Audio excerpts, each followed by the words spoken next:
Hi, everyone. It's Tuesday night at 7 o'clock, and that means that I am devoting a half an hour to talking to Facebook. And this is all about just getting good information about baking and all this knowledge that I have in my head. And today we're going to focus on gluten-free baking. Not to say that we can't ask other questions, but those will have a preference as the questions come in.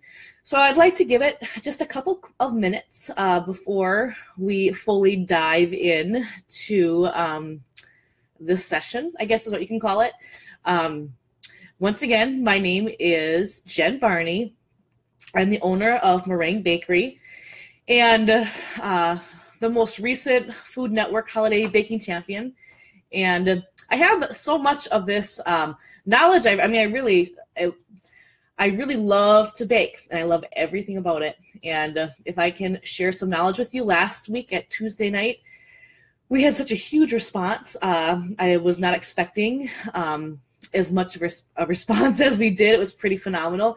Actually, when we were done, I was on a big high. It was just such a fun experience. I remember thinking, oh, I can't wait till next week to do this again. So I'm just happy to be here and happy to share what I have and my experiences with gluten-free baking. Yeah, so right now it's 7:01, and we're just going to give it one more minute before, oh, we got a crying baby. Brian, while we're doing these videos, we still haven't kind of gotten the exact formula down, but Brian fills up the bottles and he takes the kids into their bedroom and he plays games with them in the bedroom to try to keep them happy. But somebody's not happy right now. Oh, one kid doesn't have a bottle. That's why.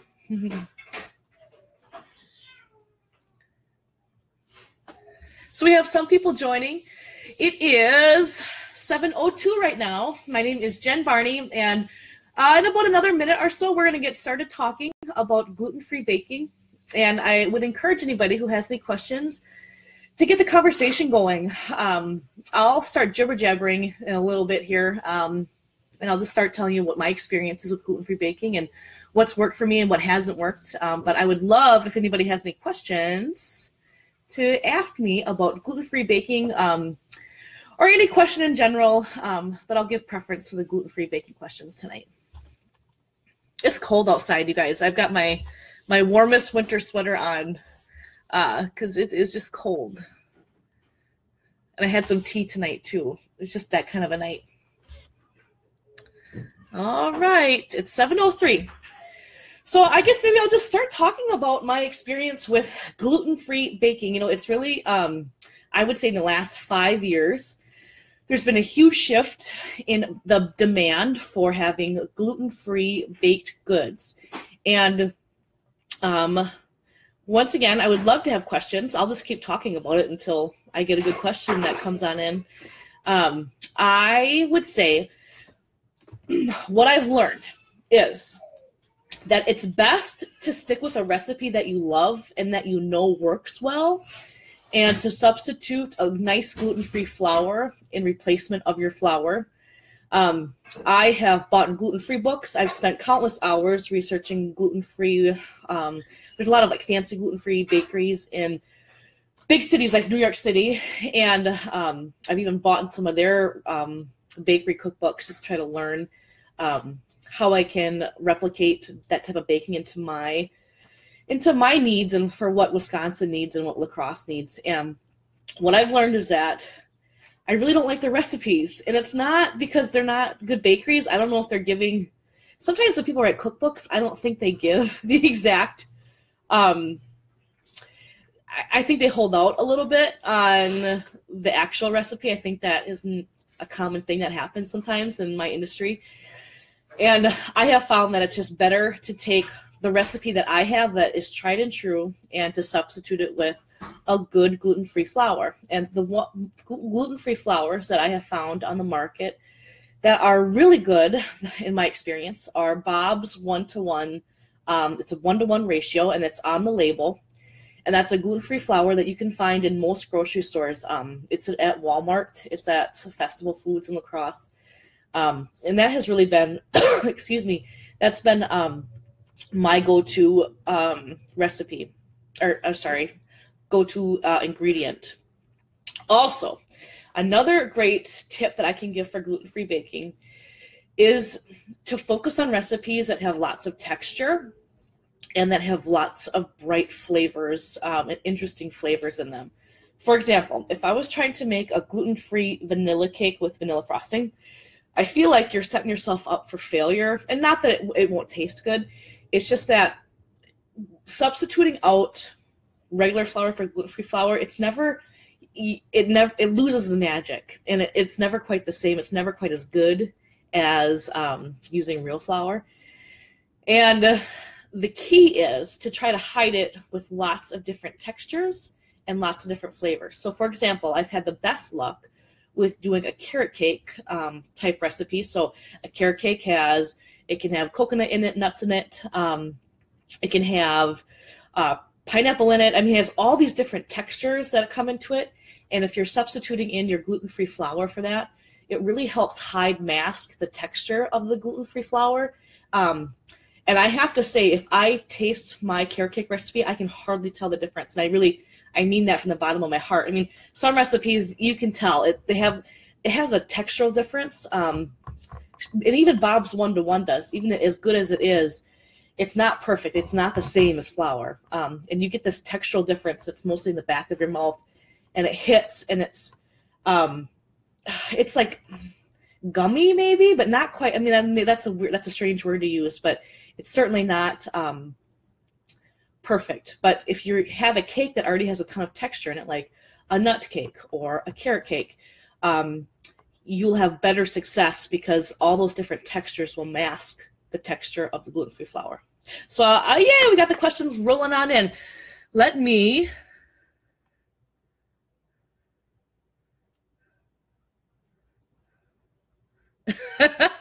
somebody wants to buy my chair. You can probably have it. The legs are starting to, we were just talking, we have to buy a new set. These are old chairs, and I would gladly take $1,000 for it. Thank you for that offer. So do I have any tips for keeping desserts from drying out? Of course I do. And this would definitely play into any gluten-free baking, especially with cakes. The best tips that I can give are, when you pull a cake from an oven, it's still quite warm, I would say let it chill out and let it come to room temperature, but not, I say room temperature, but it should still be slightly warm enough where it should still be warm to the touch. So you take a cake out of an oven, it's scalding hot, right? You set it out and you let it chill out for a little bit and just let it get to where it's warm. And then you put saran wrap over it. And what this does is that steam, any residual steam that's left over in that cake is going to get trapped in by that saran wrap. Or I guess you could use tin foil too. And then if you refrigerate it, especially if you don't need to use it that day, it only, that moisture just reabsorbs back into the cake and it makes it extra moist. You cannot do it the second it comes out of the oven, because then it's too much heat that's escaping, and then you get these water droplets on the top of the saran wrap. And then the water droplets kind of like fall back into the cake, and then it gets like gummy and like too much moisture, and that's not a good thing. Another thing that you can do for moisture, and I do this all the time at the bakery, is to make a simple syrup solution. And it's equal parts, so weight measurements. So if you have 8 ounces of sugar, you'd add 8 ounces of water, and you boil it up. You can add any type of flavoring that you want to. It's really nice to add lemon zest, perhaps, or vanilla, or orange even.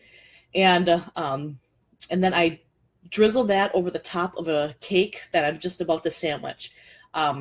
What happens with that is over the course of maybe like 4 or 5 hours, that moisture will kind of disperse within the cake, and you'll have an extra moist cake. So there are 2 tips right there for you to have a nice moist cake.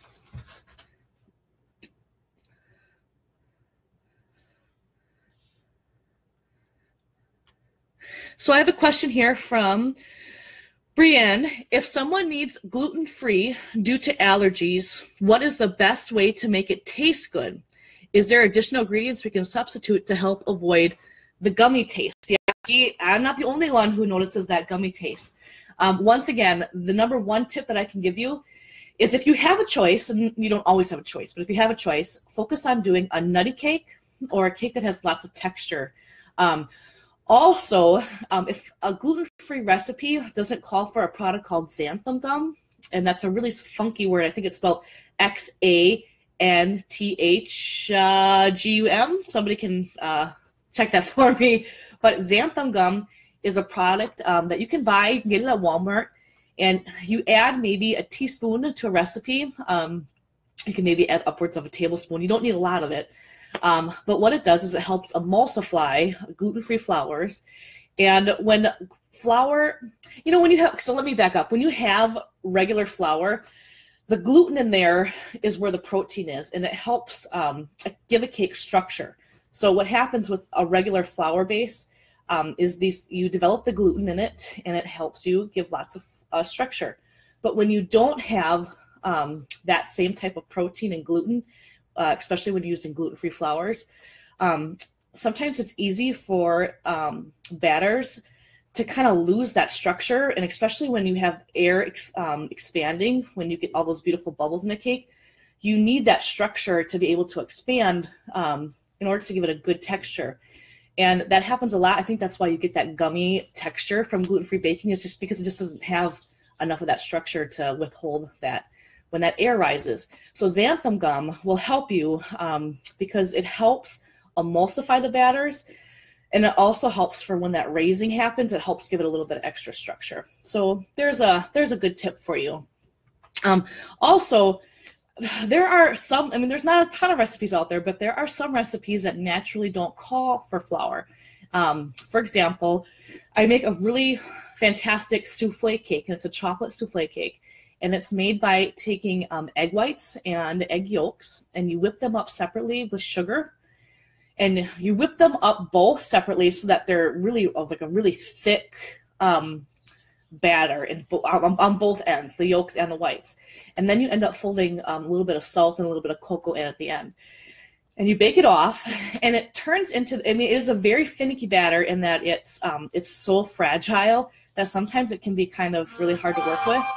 But it is a batter that is beautiful if done right, and if you have a soft hand, and when you build it or when you roll it up into a jelly roll, and it naturally doesn't have any gluten in it, and it's a fantastic recipe to use. Another recipe that I can recommend, it's a fancy word, it's called a décois, and a décois is a meringue-based cake that has nuts in it. So you would take egg whites, you would whip them up, and you would add your nuts, your nut flour into it. So you'd grind up nuts into a flour, you'd fold it into it, and you'd bake it off. I will back up here, and I will say that all the recipes that I reference in this live show, I will link on my blog on my website, and my website is called meringuecakes.com. So if you give me about 15 minutes after this show wraps tonight, I'll link up. So I'll have a recipe for the souffle cake, or at least I'll have the link to the blog where you can find it on, or the décois. So these are all recipes that you can have at your disposal, and I'm happy to share them with you, because it can be really frustrating trying to find a really good gluten-free base for your cooking. Let's go and see if there's some more questions here.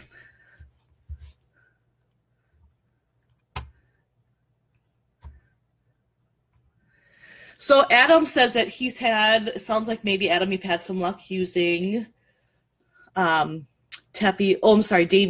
use tapioca flour or various flours. So I've also had good luck with tapioca flour.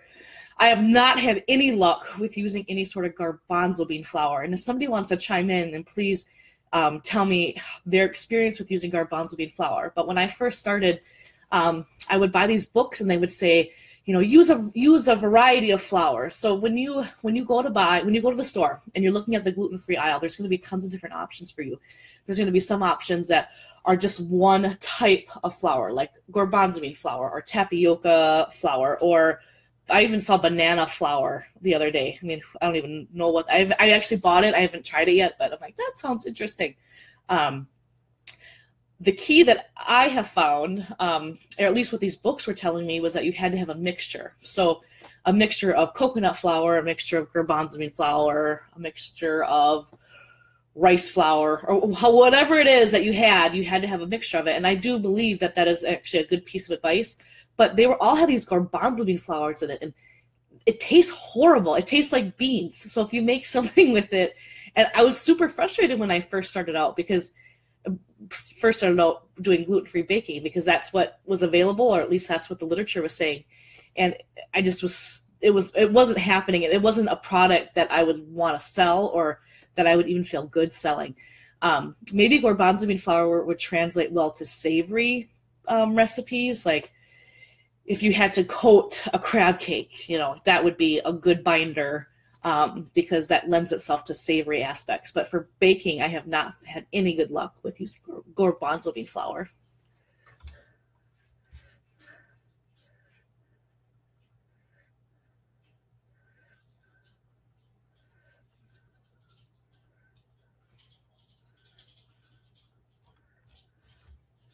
I'm looking for the next question. So Audra says, do you use all-purpose flour, or do you add a binding agent to one kind? So Audra, I've had the best luck if I'm trying to substitute straight up flour in a recipe. I've had the best luck using Bob's 1-to-1 gluten-free flour, and I've also had good luck using a little bit of xanthan gum to help with the structure and help emulsify the batter. So I hope that answers your question.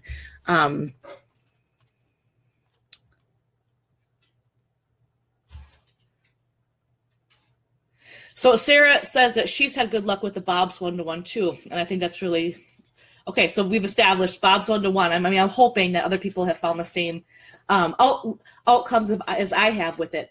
I will say also, as far as cookies go, Bob's 1-to-1 translates very well. I have found in some recipes that I have to tone back the flour or the Bob's 1-to-1 just a little bit. So for example, if it called for 1 cup of Bob's 1-to-1, I would maybe take out like 2 tablespoons or something, just a little bit, because it makes the cookie a little bit more dry than a regular flour would be. Also, like I said, I will link this recipe after this is all said and done. In any recipe that I am referencing throughout this whole live video, maybe 15 minutes after this wraps, I will put it on my website, so you can go there and check it out if you're interested. Or I will at least link where I got that recipe from, if it's another blog that I used that recipe from. I have a chocolate chip recipe that's gluten-free, and it has cream cheese in it. And I feel like the cream cheese is a fantastic addition to this cookie, because it makes the cookie chewy like regular flour would, and it helps cut down on the gumminess of it. And that's a fantastic recipe. So if you're making a cookie, and if you ever see a recipe that has cream cheese in it, I think that's something that you should try out. There's also a peanut butter cookie that I make that's gluten-free, and it just naturally doesn't have any flour in it at all. And it's really soft when you first make the batter, but it actually bakes up quite nicely, and it's a really enjoyable cookie. So there's recipes out there that naturally just don't call for flour, and every once in a while you run into a good one. And my experience with working with gluten-free flour is that, you know what, if I'm just being totally honest, it never is quite the same. You always lose a little bit of the specialness, or like the suppleness that regular flour gives. But there's ways to manipulate the systems that you don't, so that maybe a person who's trying the cake that doesn't know it's gluten-free, they would never question it, because it's that subtle that you would never notice. And like that's really the goal, at least my goal when I work with gluten-free and when I sell gluten-free products, is that I just can slide under the radar of not being able to detect that it's actually gluten-free.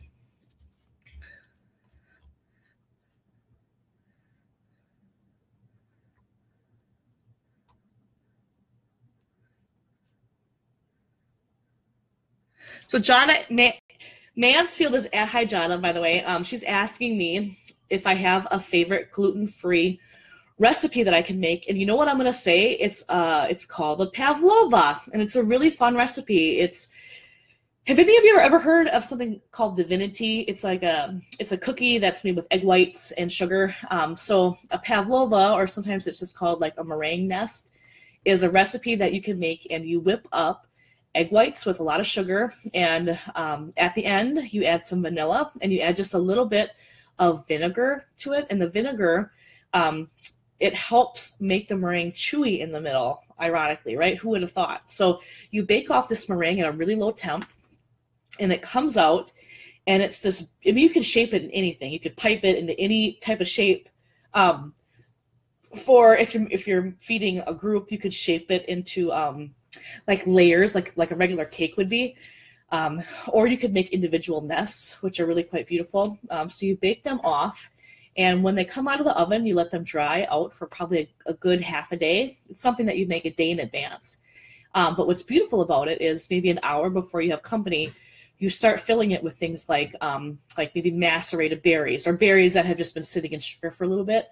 You could also do whipped cream, or some type of like thickened pudding that you can put in there. And it's a beautiful light dessert that is a great finish because it's not heavy on your palate and in your stomach. And it's a fantastic dessert. So that would be my best gluten-free dessert advice, or at least recipe that if you haven't tried making one, it's really simple. And it's really quite beautiful to look at, but then also to eat as well.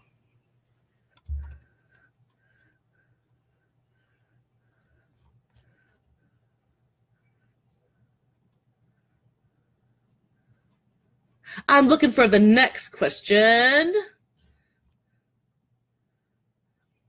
So Linda has a question. She says, Jen, what are you making your meringue mushrooms from? And Linda, I was just talking about that meringue cookie that I bake up. It also is called a pavlova, or a little meringue nest. Now that's the exact same thing that I made the meringues out of, those little meringue mushrooms that were on my Yule log during the holidays. Linda, I don't know if you caught it, but I also was talking about the chocolate souffle cake that I make, which is also in the Yule log that I made this year for Christmas on my menu. And that is made by just whipping up egg whites, egg yolks separately with some sugar, and they whip up separately until they're both really thick and they have lots of volume. And then in the end, you end up folding it with lots of cocoa powder, and you bake it off. And it's just really nice, very, it's kind of a finicky batter. It can break easily if you're not being careful with it. But if you have a soft hand, it's definitely worth the effort. So there are some tips there, and I will also I'll put those recipes for you, Linda, on my blog on my website, meringuecakes.com.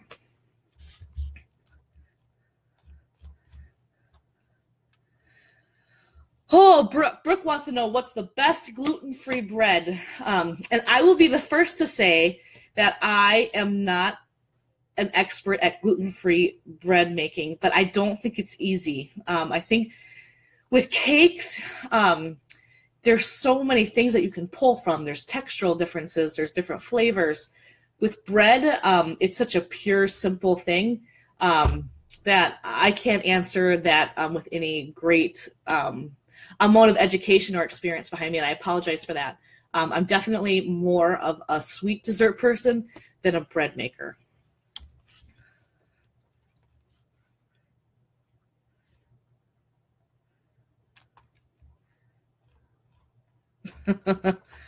I see my couch is definitely a topic of conversation. So I would also say, another idea for lots of gluten-free baking. So the idea is to think about how you can mask the flavor of the gluten-free flour by using interesting flavors and interesting textures in your baking. And one of the best pieces of advice that I could also give you is to use lots of easy add-ins to your batter. So for example, if you have lemons or oranges, you could zest the outside of them, and you could, if any of you, does anybody, I wonder, I would actually like to hear a poll here. I have a food processor that I use probably 30 times a day. I love my food processor at home, but what's cool about it is you can infuse all these different flavors into your sugars with the food processor. So if I take a cup of sugar and I put it into my food processor, I can zest something like a lemon or a lime or a grapefruit or an orange, or I can take teas like Earl Grey tea, or I can take lavender buds or lavender oil even, and I can put it into the food processor with the sugar, and I can let it spin for probably a good minute, and all that sugar will infuse and like soak up all that beautiful flavor that's in these types of products. And then you can use that sugar to bake with. And that's another great tip too. If you're making something like, this is really good for carrot cake. Orange and lemon and carrot cake go really well together. So you could take your sugar and you can infuse all those beautiful flavors into the sugar and then bake it off into your carrot cake. Or if you're making a gluten-free lemon cake, you can take, or I'm sorry, even just a gluten-free vanilla cake, you could take some lemon zest. Not enough so that it really flavors, not enough so that it would make your vanilla batter taste like lemon, but just enough to make it refreshing and really like brighten it up. You could take maybe a half of a lemon, zest it into that sugar, and really process that out. So I feel like there are tips along the way to really help brighten up your batter and to give it the maximum amount of flavor possible, so that when you taste these types of products like cakes and muffins, that you're not focused on the texture, you're focused on like vibrant flavors and fun textures. Yeah. Okay, let's see if there's another great question.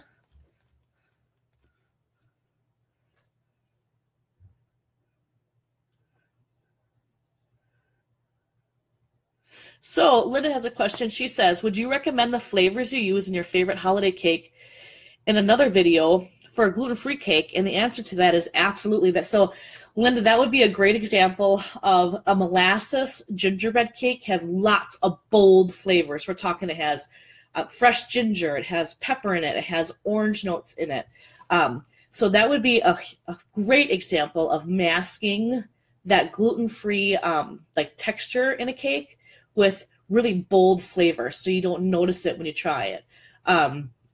At some point too, I can share that recipe with you. I'd love to share the award-winning gingerbread recipe. Yeah, so I think that would be a great way. And I would use the Bob's 1-to-1 gluten-free ratio just to substitute equal amounts into that cake. So that's how I would approach that in gluten-free. So, you know, maybe this is something that would be fun to touch on. When you are approaching, if you have gluten-free needs in your home, and if it's a severe problem, it would be wise, and I'm sure you guys all do this because it is an important problem in your family if you're dealing with it. When you go into bakeries and you ask about getting gluten-free product, it's important to ask certain questions, because I know as a baker, I try to go out of my way to ensure that there's no contact with any contaminants that might harm somebody, whether it be gluten or flour, gluten, or nuts or almonds or anything kind of in that family that people have a hard time with. And as a baker, this is what I do. This is the process that I go through whenever anybody orders a cake from me. So the first thing that I'll do is on their order form, like it'll be like marked up like nobody's business. They'll be like this person has celiac, or this person needs no almonds. And I'll also even put it in my phone calendar, just so that I can wrap my head around it. Because when we plan for our gluten-free needs throughout the week, we try to be smart and rearrange our ordering and how we make orders, so that all the gluten-free baking is done on one day of the week, instead of just doing 2 hours of gluten-free baking in the same space as doing flour baking. To me, it seems so much more practical and so much more safe to just take one whole day aside where we start gluten-free product, we make it, we finish it, and then we box it up, so that to the best of my knowledge and to the best of my ability, it's not having any contact with any other gluten-free types of product or any type of flour product. So we also rewash all of our dishes that come into contact. So if it's a gluten-free day, we start off the day by doing a deep clean from top to bottom. And we also rewash all the dishes that we use as the day goes on, or as it's being used for the first time in that day. We also brush out our oven. And any product that we make on a gluten-free day gets made in the morning. So if we have a cake, it gets baked off in the morning, it gets filled, and then it gets boxed up by the end of the day, just to make sure that we're not cross-contaminating. So I feel like as a baker, yes, we have flour in our gluten. We use flour almost every day. And I can never fully give 100% guarantee because I don't know, like maybe there was a flour particle in the air, and I would feel horrible if I were to ever make anybody sick. And it's a scary thing as a baker, especially when people trust you so much with their gluten-free needs. But I will say that this, using, at least to the best of my knowledge, nobody's ever come back and told me that they've had any problems with their product with our system that we have. And I think it's important when you go into a bakery to ask those questions, like, are you washing the dishes ahead of time? Are you scraping out the oven? Because you never know, there could be residue. Or even, we'll even wipe off the top of our oven because, like dust. And I actually do think like there's probably flour particles up there because, I mean, if you think about it, you're taking things with flour out of the oven all day long. You're either putting them on top of the oven or below the oven. So there's just all these things. Or, another thing that we do is we don't allow anybody in the bakery to re-scoop into products like sugar or anything that's like in a bin. So, for example, if I am making a cake and I scoop flour, I'm not allowed to take that same scoop and scoop it into the sugar. And even if for that whole week I'm doing gluten-free baking, you just never know. Like somebody along the way could be the bottom of that sugar bag, and there might be that one flour particle in there from that one scoop. So just be smart and ask good questions if it's genuinely a need that you have. And you know what else I would say? It's helpful for bakers if you don't have somebody in your household who has celiacs or who has a severe reaction, if it's just a dietary preference, sometimes it's nice to tell a baker that, even if, just because I get sick to my stomach every time I get an order that for somebody who has celiacs. I think it's just because I don't want to make anybody sick, and I do the best that I can as a baker, but you never know.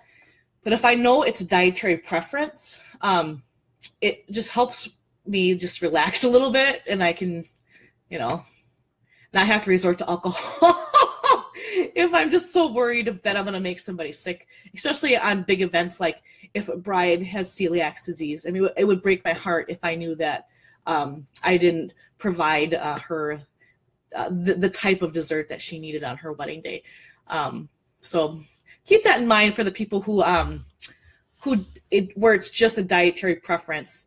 It's never a bad idea just to let people know, especially somebody who's baking for you. All right, let's answer some more questions we have here.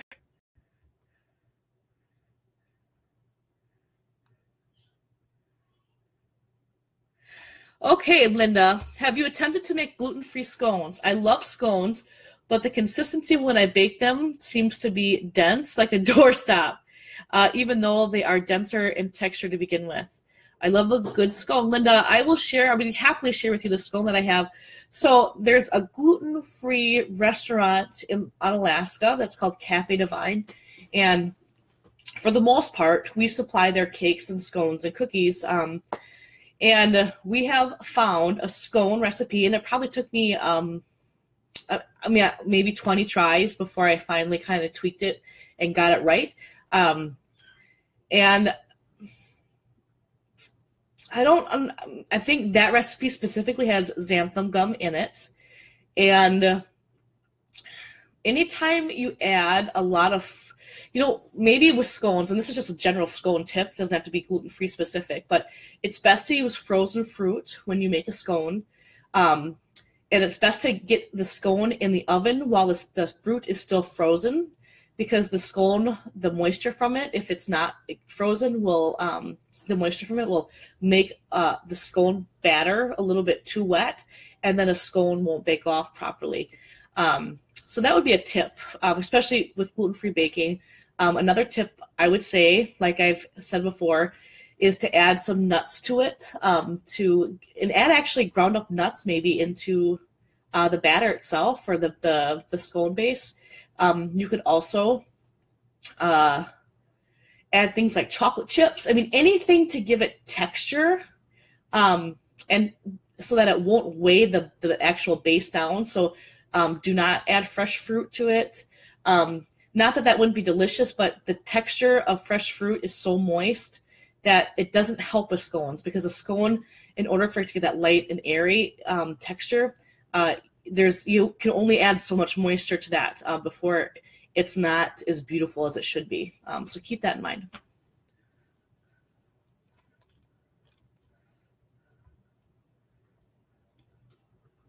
So Julie, maybe I can touch on that. So Julie has a question: can gluten-free products be made in a regular bakery, or does it have to be done in a gluten-free bakery? And the answer to that is, as a pastry chef, that I really take a lot of pride in what I do. If we have gluten-free products or customers, especially if we have somebody who has a celiac need, we will do a gluten-free day. So I'll try to plan the week around what products that are going out and what we need to make. And we usually do things like French macaroons on that day, or meringue cookies, or anything that we have that, or we'll make all the fillings on that day in addition to the gluten-free products. So anything that we can make that is a non-gluten item, we'll put it under the blanket of that individual day. If you have a severe celiac need, and it's a shame if there's not a lot of bakeries like this in small towns like where I'm from, but if you go to larger cities, there's bakeries that are specific to gluten-free baking, and if you go online, you can find bakeries that are certified gluten-free, where they only buy gluten-free products that go into the whole bakery. And if you genuinely do have a celiac need, those are products that are available to you online that you can order from, and that's not a bad option, especially if you have such a strong need for those types of products. On my end, if somebody needs a gluten-free cake, for example, they can call me up. Usually I charge between $5 to $10 more, just depends on the type of order. But if you wanted a 6-inch cake and it needs to be gluten-free, or your preference is for it to have it gluten-free, I can definitely do that for you. I just make sure I do the best that I can. I wash everything ahead of time, scrub the oven out, and we just do the best that we can, and then we cross our fingers, because you never quite know 100%. But we do the best that we can, and I've never had anybody come back and say, hey, this was no good, this is what happened. I think a good, honest baker will just be honest with you and let you know those things, because it's the way it is, and it's unfortunate. But I hope that answers your question.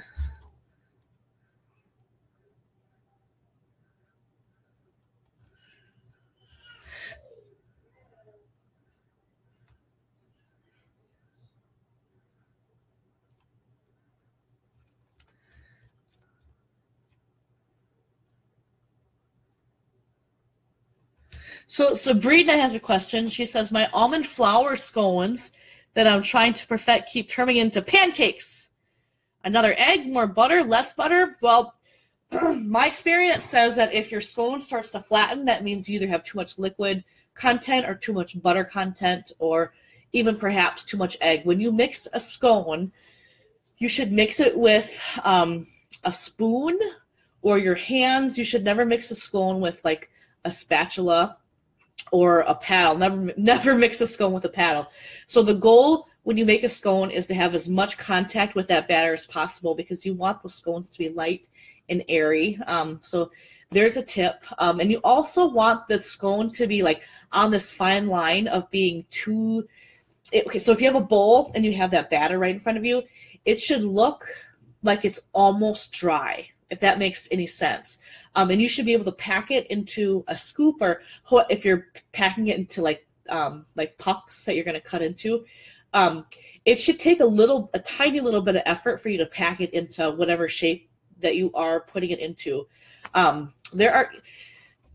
Now that makes a scone that's light and fluffy. There are recipes out there that, especially I've seen a lot of gluten-free ones where the batter is very wet, and it's even hard to shape it into a form like a puck.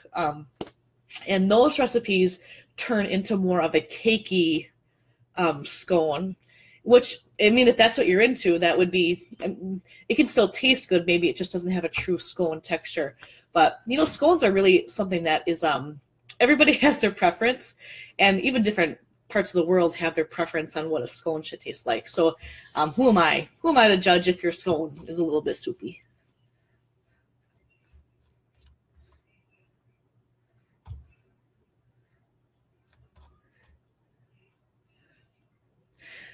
So Michael says, do you have a good recipe for a macaroon? So Michael, you could be referencing two different types of macaroons, because in the pastry world, that could either mean a French macaron or a coconut macaroon. And if you're fancy, you're supposed to say macaron for macaroon. I feel like that's kind of ridiculous. You know what's funny is when I was doing the Food Network show, I had a producer come up to me, and I had said to the camera that I was thinking about making a French macaroon, and I pronounce macaroon like macaroon, like most people do from where I'm from. And she scolded me, and she said, you should say macaron, because that's how you're supposed to say it. But she should take a chill pill. Like, who cares how people say stuff? So a French macaroon, so these are both gluten-free products. A coconut macaroon, French macaron, same gluten-free aspects.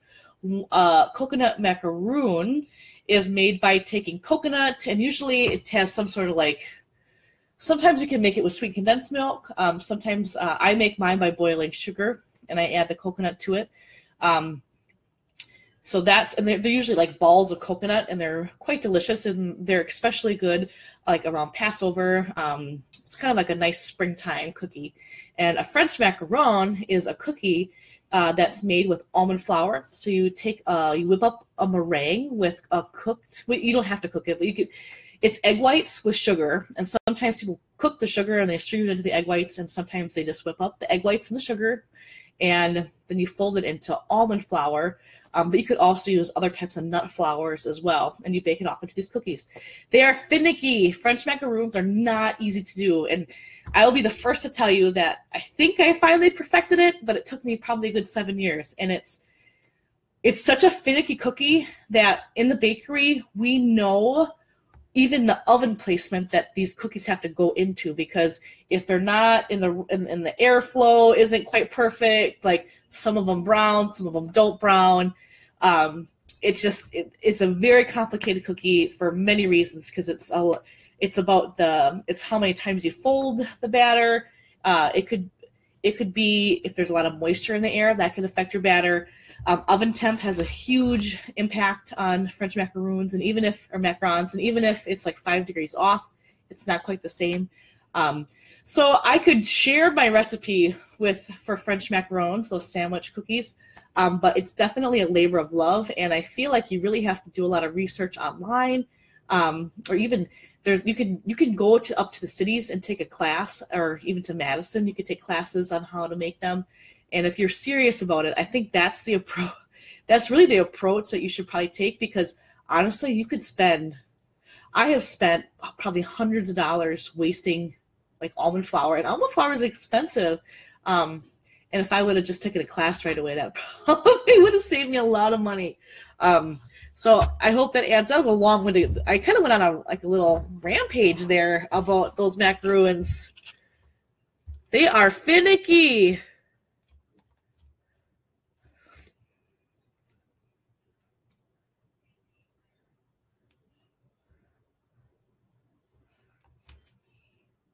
I am now looking up more questions from you to answer.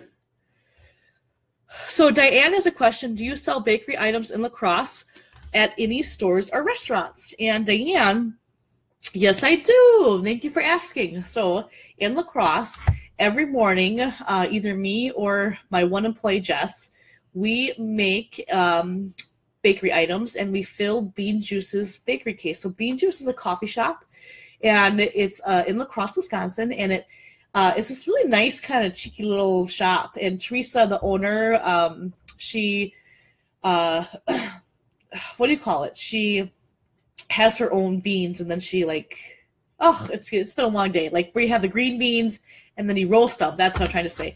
So she roasts her own beans on site, and then I fill up her bakery case. And we have things like muffins and cupcakes and scones, breakfast spreads. We sell French macaroons, just caramels. I mean, just a huge variety of different things. And what was also really cool about Teresa's business is that she allows me to drop off orders. So if you ever wanted to order a dozen cupcakes, you could order them on my website, and then I can deliver them to Bean Juice for you. And it's already paid for, so you walk into Bean Juice and you say, hey, my name's Jen and I have cupcakes, and they'll go in the back and grab your cupcakes for you. So it's a really easy, convenient thing for us to have. And it's really good for my business to have a downtown shop that has availability for clients to go and pick up something in La Crosse instead of driving all the way out to Goose Island where our home bakery is. I also supply dessert items to Cafe Divine, and that's in Alaska. So at Cafe Divine, we do things like gluten-free cakes, cake truffles, French macaroons, macarons. We make their scones, their cookies. So it's just a large variety of gluten-free products that we ship off there. Now at Cafe Divine, because of the distance, we're only able to give them frozen product.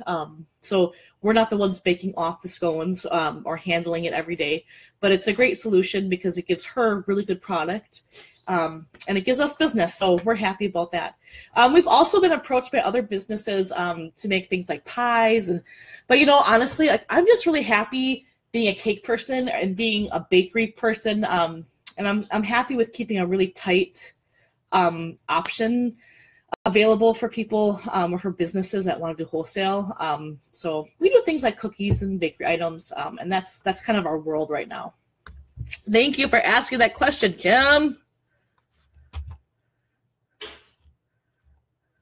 Oh my goodness, you guys, it's 7:47. I've been talking for 47 minutes. Somebody should have told me to stop a long time ago. Okay, let's start wrapping her up. My kids need to get to bed. I need to get to bed. So, as a baker, my hours are crazy, so I'm usually up by 2 a.m. Kicking because we need to get product into Bean Juice, and I'm finishing up orders for the day at that time that need to go out. So my bedtime is like, I'm pushing it right now. I thank you guys so much for listening, and thank you for the fantastic questions. I just feel really lucky. Sometimes when you see people do these live videos, it's like crickets, and nobody wants to talk to them. But we're so grateful. Thank you so much for even listening to me. And if anybody has any questions, last week we had a ton of questions that came in after the fact that were some genuinely good questions. So I would even like to touch back and answer some of those non-gluten-free type questions. I'd be more than happy to go back and answer those. And if anybody would like to suggest any topics about baking that we can discuss in the future, just let me know in this feed right here. I would love to hear what you want to learn. Also, just a reminder again that I will post. I might wait till tomorrow morning because it is kind of late now, but I will definitely post at least 5 of the recipes that we talked about, and I'll definitely hit up that souffle cake. I'll share the scone one because that might be a little bit tricky for some people. I'd love to share with you the carrot cake. Yeah, so look out on that. So my website is called meringuecakes.com, and we have a blog, so if you just click on that blog, and that will be posted. Give me until tomorrow morning, but I'd be happy to share that with you. And yeah, I hope everybody has a fantastic start to their New Year's. I know I ate really healthy today, so I feel really good about myself. We'll see how I do tomorrow, but I got one good day to start off the year. So you guys take care. Thank you so much for listening to me talk, and I hope you have a fantastic night.